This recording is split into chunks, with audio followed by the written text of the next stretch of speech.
So hi everyone, welcome back to my channel. I hope you and your family members are doing well because that is the most important thing, and for rest we are here to talk about. So finally we are going to start the patterns of tree data structure. And before moving forward, let me clarify you one thing. Here are the two prerequisites of this data structure. Before starting this, you should be finishing these two things first. First will be recursion, because without recursion, 75% of questions you cannot solve in tree data structure. And rest 25% are from BFS, where you will be simply using queue and you will be using simple while loop to solve that, and those we will see going forward. So if you don't know recursion, you cannot start with tree, graph, backtracking, etc. So recursion is a must. And for recursion, I have already distinguished the pattern and the video is already out. You can check out from there. Second prerequisite will be linked list. Yes, you heard it right. Now you will ask, linked list is a linear data structure and tree is a non-linear data structure, then how these are relatable? They are relatable.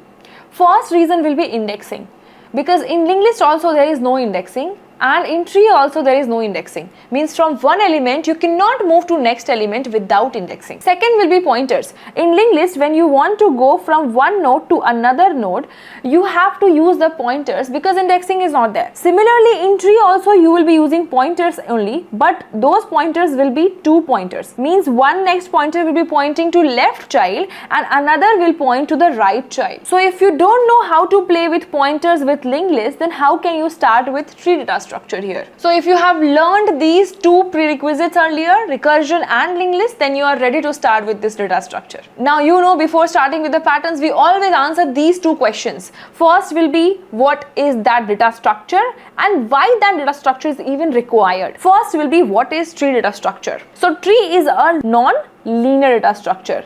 What is the meaning of non-linear? From a particular node, if you have multiple nodes to travel or multiple options to travel, then it becomes a non-linear. And when from a particular node you have only one option to travel, that is called linear data structure. And hence in tree you have more than one option, so it is a non-linear data structure. Now second, why tree is important? And you know, in practical world nothing is linear. From every one option you have multiple options to go through. Whether you talk about family tree, means tree follows a hierarchy there. So from a particular point, when you have multiple options, yes, no, true, false, or multiple options, then you cannot solve this with linear data structure, and hence linked list fails there. And then we go with tree. So that is the requirement of tree data structure. Now there are different types of tree. When there are two nodes, then that is called binary tree. When there are multiple nodes, that is called n-ary tree.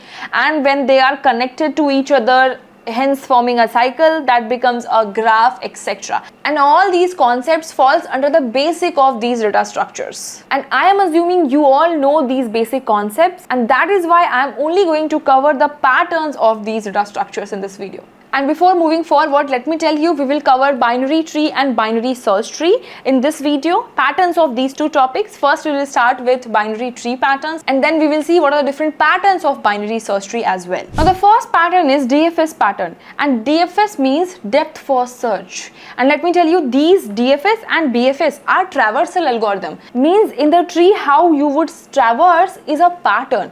And if you know this traversal pattern, then you can solve multiple questions. So DFS means depth first search, and depth first search we solve using recursion. Let's see how the DFS traversal looks like. So suppose from 1 you chose 2. Now from 2 you again have two options, 4 and 5. Suppose you want to go for 4 first. Now you went to 4. After 4 you have no option. So you would like to come back. So when you come back, you again reach to 2. Now because you have already visited 4, so you would like to go to 5 from 2. And once you go to 5, you saw after 5 also there are no nodes. So you will return back to 2. And this returning back is only possible with recursion. So if you know recursion, then only you can solve the DFS pattern questions. So this is how the traversal will look like. You will start with 1, go to 2, then 4, then you will again come back, then you go back to 5, now again you will come back to 2, and now from 2 you will go back to 1. And now for 1 you have covered the whole left subtree. Remember, this is called subtree.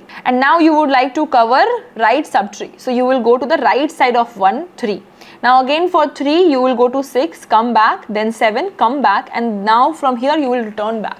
And this is only possible with recursion And with the help of recursion, you solve problems like first in-order, pre-order and post-order traversal. What are these? To understand, first this is the root node, you all know, and this is the left child and this is the right child. Now for pre-order, in-order and post-order, pre means first. So if you put root node first and then left and then right, it becomes pre-order traversal. In order means in between. So if root you encounter in between the left and right, then it becomes the in-order traversal. And post means after. So after left and right, if you encounter root, then you can say this is a post-order traversal. So with the help of DFS traversal, you will be solving questions like pre-order, in-order, post-order, etc. So this is a root node, and the last node is called leaf node. So you might be asked ki travel from root node to leaf node through all the path and tell me what is that maximum depth pass. So question like maximum depth or maximum diameter. Diameter means from a single node left side to any right side, the whole length will be diameter. And this also you can do with DFS traversal. So these are easy level questions from DFS. If you know DFS pattern, you can solve easy, medium and hard also. And as said, 75% of DFS question you can do if you know recursion there. Now let's move to second traversal technique or second pattern you can say, which is breadth first search pattern. What is breadth first search pattern? In the same tree, the traversal technique changes. Now instead of going depth wise, you will be going parallel. Means first you will cover 1. In the second traversal, you will cover 2 and 3. Means every node at the same level. So the first level in the BFS you call as level 0. Then you call level 1. And then you call the last level as level 2. This is how your elements will be encountered. First you will encounter 1 as a subarray because that is present at the 0 level. Now after that you will encounter 2 and 3 because that is present at level 1, and then you will encounter 4, 5, 6 and 7 at level 2. So BFS traversal says you will be encountering or visiting all the nodes but in the horizontal way.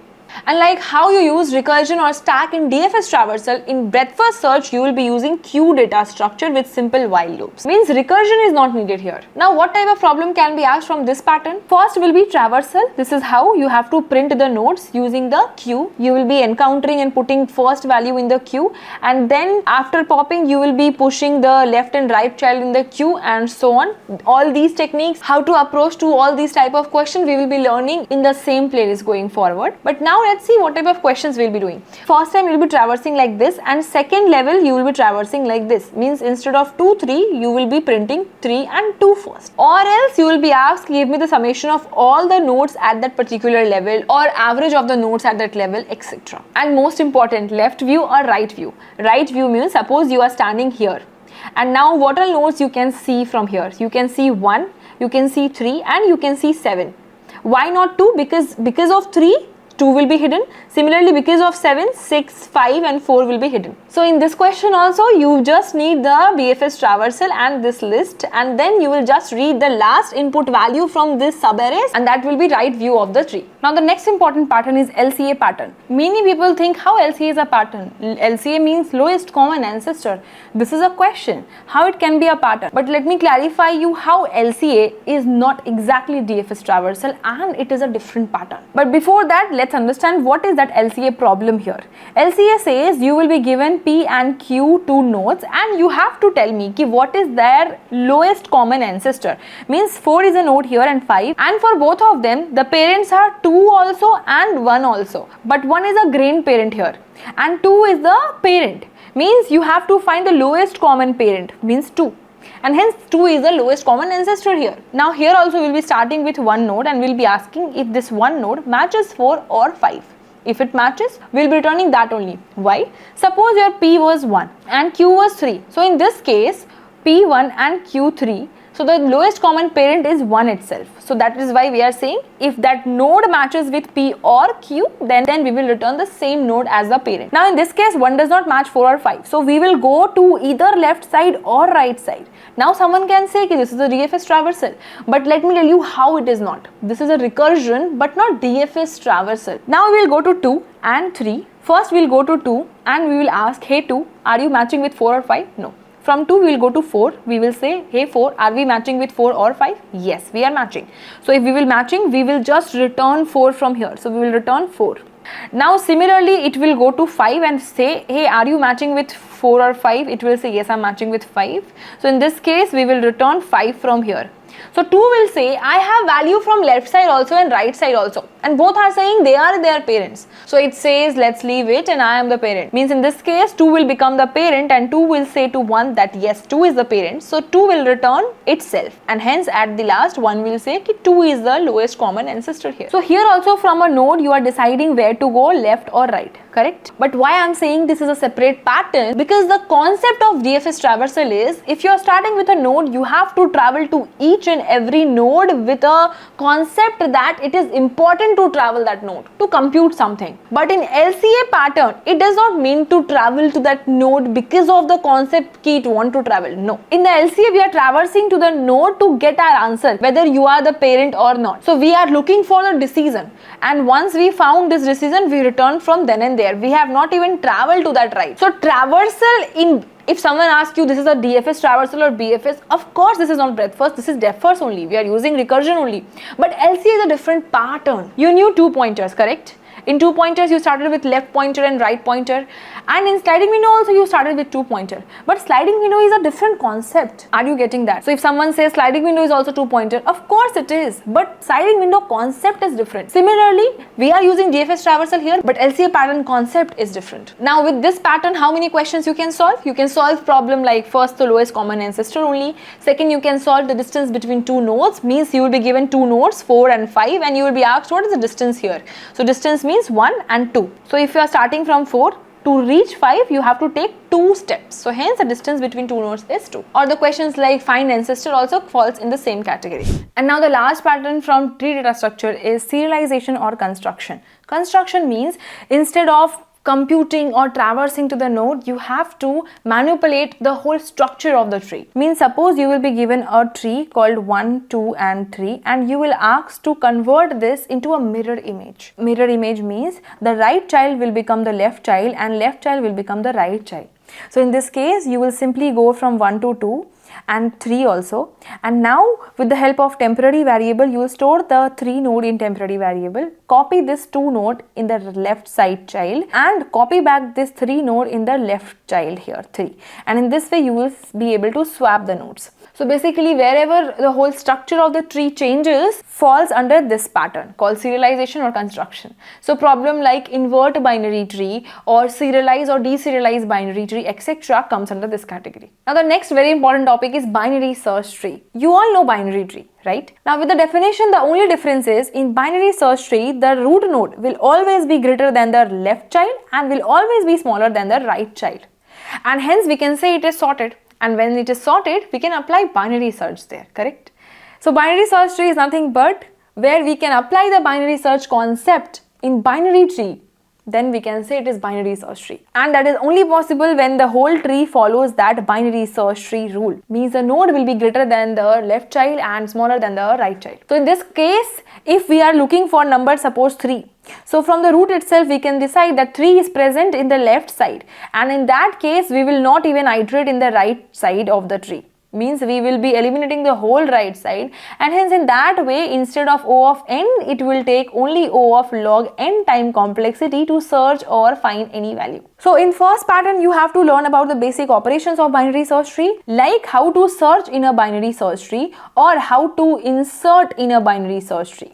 Or very important is how to delete from a binary search tree. Or you will be even asked to convert this binary tree. Basically you have to traverse in the binary search tree with the DFS concept and convert it into the sorted array. Means that the array you found with the in-order traversal is nothing but the sorted array itself. So all these problems comes under the basic operations of binary search tree. And after this you can move to LCA or range queries pattern. This is similar to how you have learned LCA in binary tree. Here also LCA will be in binary search tree. So same problem, like you have to find the lowest common ancestor in the binary search tree, or you will be given 2 nodes and you have to find the distance between that 2 nodes etc. falls under this category. So this was all about the whole pattern of binary tree and binary search tree. I hope you have understood each pattern. Trust me, all these patterns, if you are going to cover, you can do all problems, like mostly 90 to 95% of problems on your own. And trust me, DSA is not so hard. The only thing is lack of practice. You always keep on watching the videos and you think when you will complete some series, you will be done with the DSA. But that is not the thing. Understanding the patterns from the video and then picking the question pattern wise, for which I have already curated a DSA sheet over there. The link you can find from the description. And the only job which you have to do is pick those pattern wise questions and practice on your own, because that is the only way to learn DSA, and not by just completing the series. And if in case you found any difficulty in some problem or concept and you're not able to understand that, then for particular problem you can follow any videos, but don't just randomly or blindly watch some series out there. So I hope you will remember all these 4 patterns from binary tree and 2 patterns from binary search tree. That's all for this video. I hope this video was helpful for you and will help your friends also. If you found this video really helpful, then don't forget to share this video with your friends as well, because that might be helpful for them as well. And that's it. Now you are ready to start the data structure. The questions you can choose pattern wise. Link is already in the description. I hope you guys are following my DSA, and with this we can finish this video. Let's meet in another video with some more interesting topic or patterns. Till then, keep learning, take care of yourself and your family too.